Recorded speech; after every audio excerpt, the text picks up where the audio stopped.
In the case of sand as in that of woman, there is a fineness which is treacherous.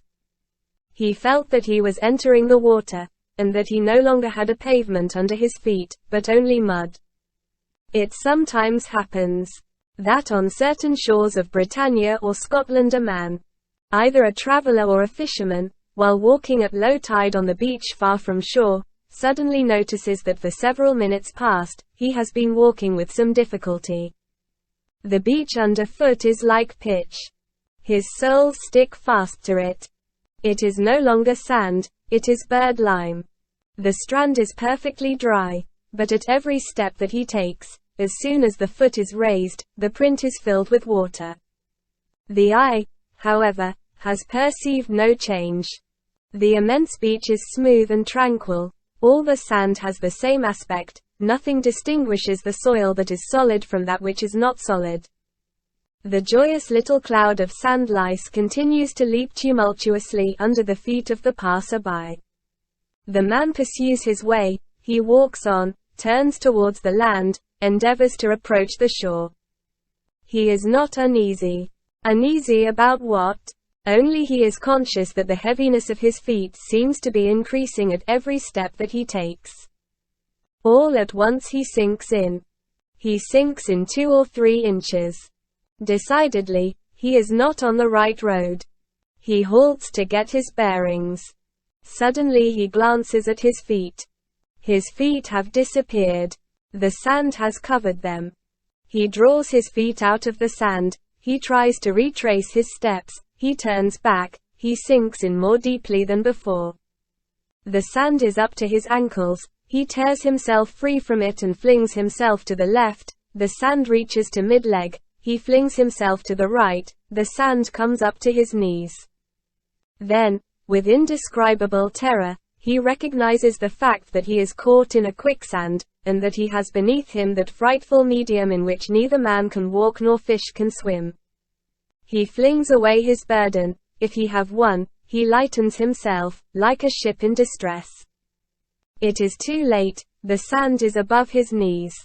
He shouts, he waves his hat, or his handkerchief. The sand continually gains on him. If the beach is deserted, if the land is too far away, if the bank of sand is too ill-famed, there is no hero in the neighborhood. All is over. He is condemned to be engulfed. He is condemned to that terrible interment.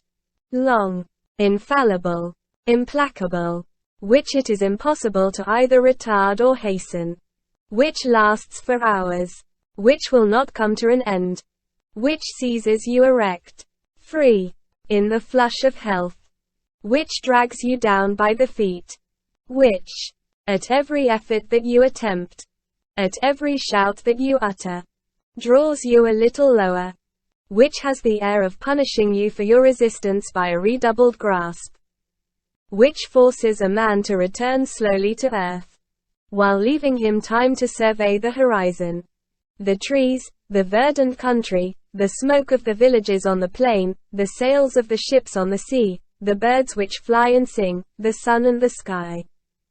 This engulfment is the sepulchre which assumes a tide, and which mounts from the depths of the earth towards a living man. Each minute is an inexorable layer out of the dead.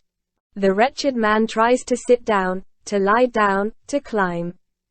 Every movement that he makes buries him deeper.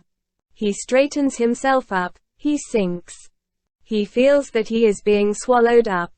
He shrieks, implores, cries to the clouds, wrings his hands, grows desperate. Behold him in the sand up to his belly. The sand reaches to his breast. He is only a bust now.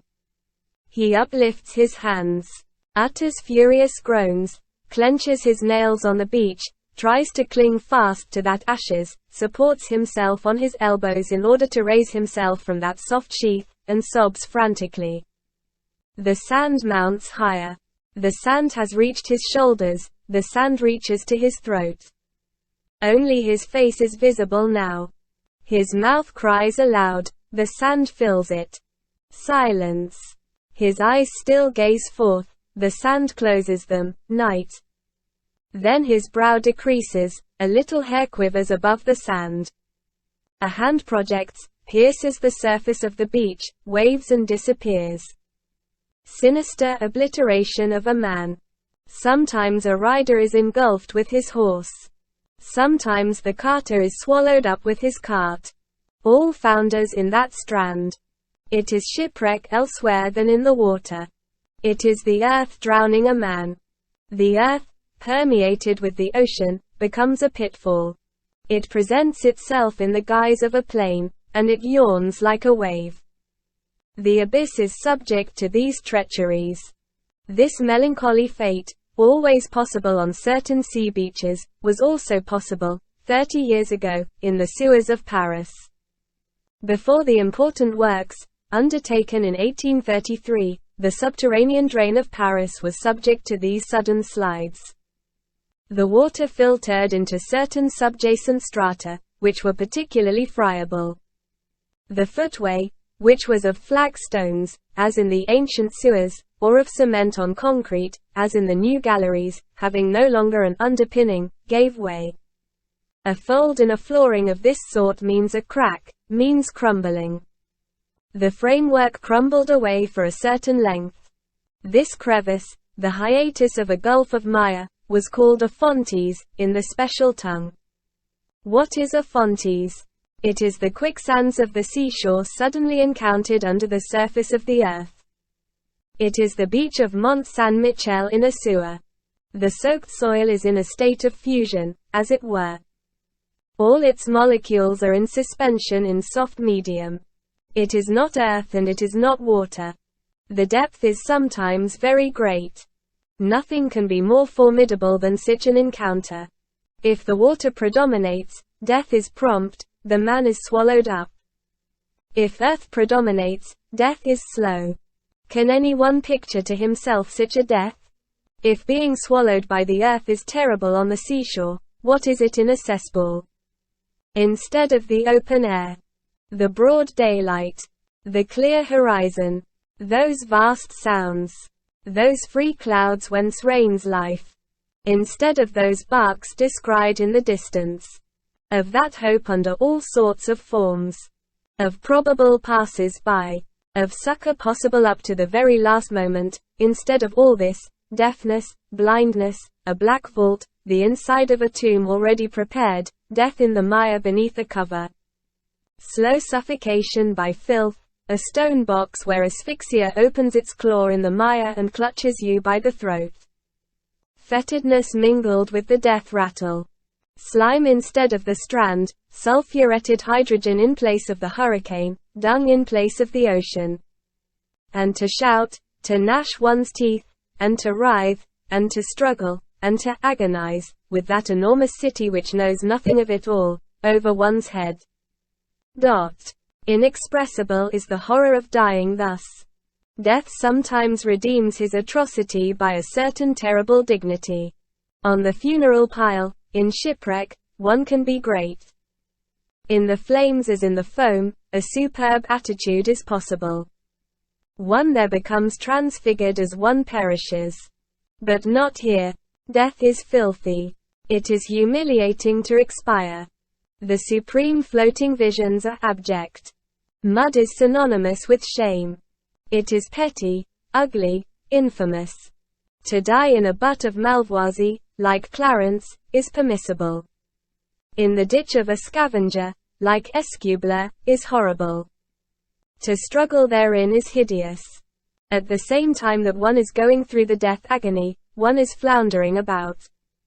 There are shadows enough for hell, and mire enough to render it nothing but a slough, and the dying man knows not whether he is on the point of becoming a spectre or a frog. Everywhere else the sepulchre is sinister. Here it is deformed. The depth of the fontis varied, as well as their length and their density, according to the more or less bad quality of the subsoil. Sometimes a fontis was 3 or 4 feet deep, sometimes 8 or 10. Sometimes the bottom was unfathomable. Here the mire was almost solid, there almost liquid.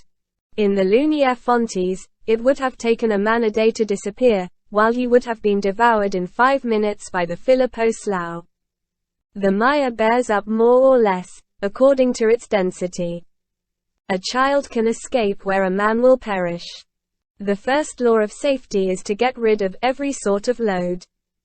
Every sewerman who felt the ground giving way beneath him began by flinging away his sack of tools, or his back basket, or his hod. The fontis were due to different causes. The friability of the soil. Some landslip at a depth beyond the reach of man. The violent summer rains.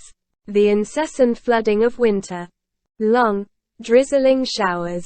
Sometimes the weight of the surrounding houses on a marly or sandy soil forced out the vaults of the subterranean galleries and caused them to bend aside. Or it chanced that a flooring vault burst and split under this crushing thrust. In this manner, the heaping up of the Parthenon, obliterated, a century ago, a portion of the vaults of St. Genevieve Hill. When a sewer was broken in under the pressure of the houses, the mischief was sometimes betrayed in the street above by a sort of space, like the teeth of a saw, between the paving stones. This crevice was developed in an undulating line throughout the entire length of the cracked vault, and then, the evil being visible, the remedy could be promptly applied. It also frequently happened that the interior ravages were not revealed by any external scar, and in that case, woe to the sewermen. When they entered without precaution into the sewer, they were liable to be lost. Ancient registers make mention of several scavengers who were buried in fontis in this manner. They give many names. Among others, that of the sewerman who was swallowed up in a quagmire under the manhole of the Rue Kermy-Prenant, a certain Blaise Potrain. This Blaise Potrain was the brother of Nicolas Potrain, who was the last grave digger of the cemetery called the Charnier des Innocents, in 1785, the epoch when that cemetery expired. There was also that young and charming Vicomte d'Escubler, of whom we have just spoken, one of the heroes of the siege of Lerida, where they delivered the assault in silk stockings, with violins at their head. D'Escubler, surprised one night at his cousin's, the Duchess de Sours, was drowned in a quagmire of the Boutrellis sewer, in which he had taken refuge in order to escape from the Duke. Madame de Sourdis, when informed of his death, demanded her smelling bottle, and forgot to weep, through sniffling at her salts. In such cases, there is no love which holds fast. The sewer extinguishes it. Hero refuses to wash the body of Leander. Thisbe stops her nose in the presence of Pyramus and says, "Phew." Chapter 6. The Fontis. Jean Valjean found himself in the presence of a fontis. This sort of quagmire was common at that period in the subsoil of the Champs-Élysées. Difficult to handle in the hydraulic works and a bad preservative of the subterranean constructions, on account of its excessive fluidity. This fluidity exceeds even the inconsistency of the sands of the Quartier Saint-Georges, which could only be conquered by a stone construction on a concrete foundation. And the clayey strata, infected with gas, of the Quartier des Martyrs, which is so liquid that the only way in which a passage was effected under the Galerie des Martyrs was by means of a cast iron pipe. When, in 1836, the old stone sewer beneath the Faubourg Saint-Honoré, in which we now see Jean Valjean, was demolished for the purpose of reconstructing it, the quicksand, which forms the subsoil of the Champs-Élysées as far as the Seine, presented such an obstacle, that the operation lasted nearly 6 months, to the great clamor of the dwellers on the riverside, particularly those who had hotels and carriages. The work was more than unhealthy. It was dangerous. It is true that they had 4 months and a half of rain, and 3 floods of the Seine. The fontis which Jean Valjean had encountered was caused by the downpour of the preceding day. The pavement, badly sustained by the subjacent sand, had given way and had produced a stoppage of the water. Infiltration had taken place, a slip had followed. The dislocated bottom had sunk into the ooze. To what extent? Impossible to say. The obscurity was more dense there than elsewhere. It was a pit of mire in a cavern of night. Jean Valjean felt the pavement vanishing beneath his feet. He entered this slime. There was water on the surface, slime at the bottom. He must pass it. To retrace his steps was impossible. Marius was dying, and Jean Valjean exhausted. Besides, where was he to go? Jean Valjean advanced. Moreover, the pit seemed, for the first few steps, not to be very deep. But in proportion as he advanced, his feet plunged deeper. Soon he had the slime up to his calves and water above his knees. He walked on, raising Marius in his arms, as far above the water as he could. The mire now reached to his knees, and the water to his waist. He could no longer retreat. This mud, dense enough for one man, could not, obviously, uphold two. Marius and Jean Valjean would have stood a chance of extricating themselves singly. Jean Valjean continued to advance, supporting the dying man, who was, perhaps, a corpse. The water came up to his armpits. He felt that he was sinking. It was only with difficulty that he could move in the depth of ooze which he had now reached. The density, which was his support, was also an obstacle. He still held Marius on high, and with an unheard-of expenditure of force, he advanced still. But he was sinking. He had only his head above the water now and his two arms holding up Marius. In the old paintings of the deluge there is a mother holding her child thus. He sank still deeper. He turned his face to the rear, to escape the water, and in order that he might be able to breathe. Anyone who had seen him in that gloom would have thought that what he beheld was a mask floating on the shadows. He caught a faint glimpse above him of the drooping head and livid face of Marius. He made a desperate effort and launched his foot forward. His foot struck something solid. A point of support. It was high time. He straightened himself up, and rooted himself upon that point of support with a sort of fury. This produced upon him the effect of the first step in a staircase leading back to life. The point of support, thus encountered in the mire at the supreme moment, was the beginning of the other watershed of the pavement, which had bent but had not given way, and which had curved under the water like a plank and in a single piece. Well-built pavements form a vault and possess this sort of firmness. This fragment of the vaulting, partly submerged, but solid, was a veritable inclined plane, and, once on this plane, he was safe. Jean Valjean mounted this inclined plane and reached the other side of the quagmire. As he emerged from the water, he came in contact with a stone and fell upon his knees. He reflected that this was but just, and he remained there for some time, with his soul absorbed in words addressed to God. He rose to his feet, shivering, chilled, foul-smelling, bowed beneath the dying man whom he was dragging after him, all dripping with slime, and his soul filled with a strange light.